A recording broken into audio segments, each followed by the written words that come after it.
আসসালামু আলাইকুম এভরিওয়ান, আমি তিলোত্তমা পান করি, আছি পিনাকল কনসালটেন্সি গ্রুপের সাথে।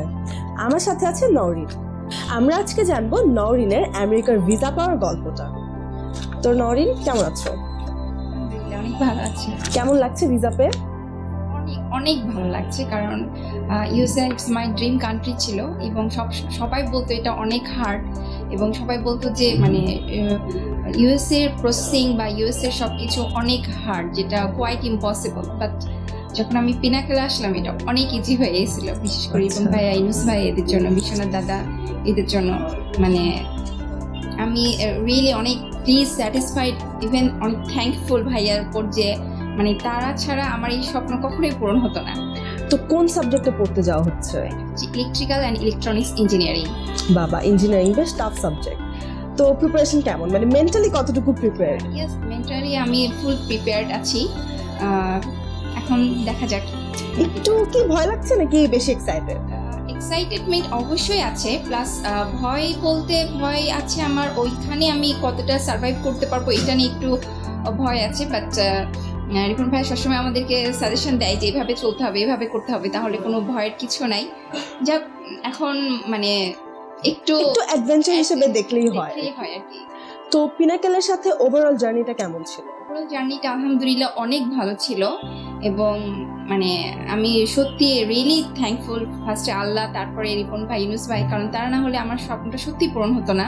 আর আমি বলবো এটা একটা মানে ট্রাস্টফুল ইনস্টিটিউট, আমি এটা বলবো, কারণ মানে ভাইয়া যেভাবে আমাদেরকে গাইড দিয়েছে বা যেভাবে বলেছে আমরা সেভাবে করেছি বলে এটা পসিবল হয়েছে ভিসা পাওয়াটা, আদারওয়াইজ এটা পসিবল সত্যি ছিল না। এবং ইভেন এখনো অনেক মানে আশ্চর্য হয় যে হ্যাঁ ভিসা হয়ে গেছে তোমার। যদিও আগে শুরুতেই বলেছো যে ড্রিম কান্ট্রি ইউএসএ, বাট এছাড়া কি আর কোনো রিজন আছে ইউএসএ যাওয়ার পেছনে? ইউএসএ যাওয়ার পিছনে অবভিয়াসলি ওখানকার এডুকেশনাল, হ্যাঁ অনেক হাইলি, যে কোনো ওয়ার্ল্ডের যে কোনো কান্ট্রি চাইতে, এবং টিচাররা অনেক হায়ার লেভেলের।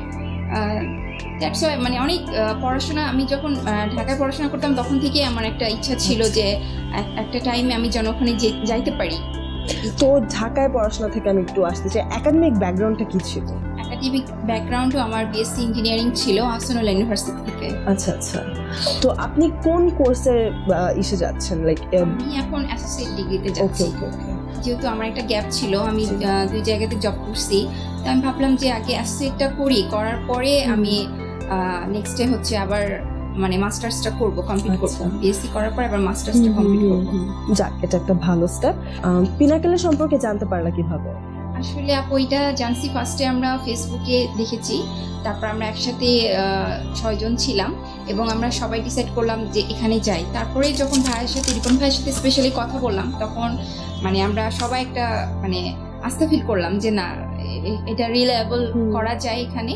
এবং আলহামদুলিল্লাহ আমাদের সবারই ভিসা হয়ে গেছে, আমাদের সবারই একসাথে হয়ে গেছে। এবং তো ভিসা পেয়ে আপনি খুব খুশি যা মনে হচ্ছে? ভিসাটা একটু দেখা যাবে, মানে দেখতে পারি? একটু ক্যামেরার দিকে আমরা দেখাই ভিসাটা। ভিসা পেয়ে নওরিন খুব খুশি। আচ্ছা, এবার আমি একটু ক্রিটিক্যাল কিছু প্রশ্ন জিজ্ঞেস করবো, সেটা হচ্ছে যে ভিসার ইন্টারভিউটা কেমন ছিল? ভিসার ইন্টারভিউ অনেক ইজি ছিল, আমি বলবো মাত্র 3 মিনিট ছিল। এবং ফার্স্টে আমাকে জিজ্ঞাসা করেছিল যে কোন কোন কলেজে অ্যাপ্লাই করেছি এবং কলেজগুলো কোথায় কোথায়, কোন স্টেটে। তারপরে আমাকে জিজ্ঞাসা করেছিল যে আমার স্পন্সরকে। আমি বলেছিলাম আমার হাজব্যান্ড এবং আমার মায়ের কথা বলেছিলাম। তো আমার মা বেসিক্যালি কি করে, আমার হাজব্যান্ড কি করে, এইটুকুই। তারপরে আর কোনো কোশ্চেন তেমন আমাকে করে নাই। আচ্ছা, মানে খুবই শর্ট ছিল। হ্যাঁ, আর তোমার পরবর্তীতে যারা পিনাকেলের মাধ্যমে অ্যাপ্লাই করবে তাদের জন্য কোনো সাজেশন আছে? হ্যাঁ অবশ্যই, আমি তো ইভেন যারা আমার সাথে কন্ট্যাক্ট করেছে আমি সবাইকে পিনাকেল অ্যাড্রেস দিয়েছি, বলেছি, এবং সবচেয়ে একটা কথা বলেছি যে এটা হচ্ছে একটা ট্রাস্টফুল জায়গা, এখানে এসে অ্যাটলিস্ট তোমরা নিরাশ হবা না। আমি এই কথাটা সবসময় বলি যে ভাইয়েরা সর্বোচ্চ দিয়ে ট্রাই করে, এবং মানে সমস্ত মানে একজনকে কিভাবে প্রিপেয়ার করলে ভিসাতে তাকে আটকাইতে হবে না, তারা সব কিছু আমাদের টিচ করে দেয়। 3-4 দিন ধরে আমাদেরকে সেটা শেখায় যে এইভাবে বলো, এইভাবে করো। ইভেন ড্রেস আপ সম্পর্ক আমাদেরকে বলে দেয় যে এই ড্রেসে গেলে হবে বা এইভাবে যেতে হবে। সমস্ত কিছু আমাদেরকে তারা প্রিপেয়ার করে দেয়, একদম মেন্টালি এবং ফিজিক্যালি পুরোপুরি প্রিপেয়ার করে পাঠানো হয়। আমরা অনেক সময় ড্রেস নিয়েও মানে টেনশনে করি যে অ্যাম্বাসিতে আসলে গেলে কোন ধরনের ড্রেসটা আমাদের পরা উচিত, আমরা এটা অনেকেই বুঝি না। এটা সেই সম্পর্কেও আমাদেরকে নলেজ দেওয়া হয় যে তোমরা এইভাবে যাবা, এই করে যাবা, কতক্ষণ আগে যাবা, কি কি বলবা, মানে এভরিথিং। তো ভিউয়ার্স, আপনারা এতক্ষণ দেখে অবশ্যই বুঝতে পারছেন নওরিন বেশ স্যাটিসফাইড পিনাকল কনসালটেন্সি গ্রুপের সাথে ভিসা অ্যাপ্লিকেশন প্রসেসের মাধ্যমে, এবং তুমি অবশ্যই রেফার করবা না জুনিয়রদেরকে অথবা রিলেটিভস এন্ড ফ্রেন্ডসদেরকে। তো আপনারা যারা ভিডিওটি এতক্ষণ ধরে দেখলেন, আপনারাও চাইলে রেফার করতে পারেন আপনার জুনিয়রকে অথবা আপনার রিলেটিভস অথবা ফ্রেন্ডস সবাইকে যারা বিদেশে যেয়ে পড়ালেখা করতে আগ্রহী। এবং ভিডিওটি এতক্ষণ দেখার জন্য অসংখ্য ধন্যবাদ। শেয়ার করে টাইমলাইনে রাখবেন।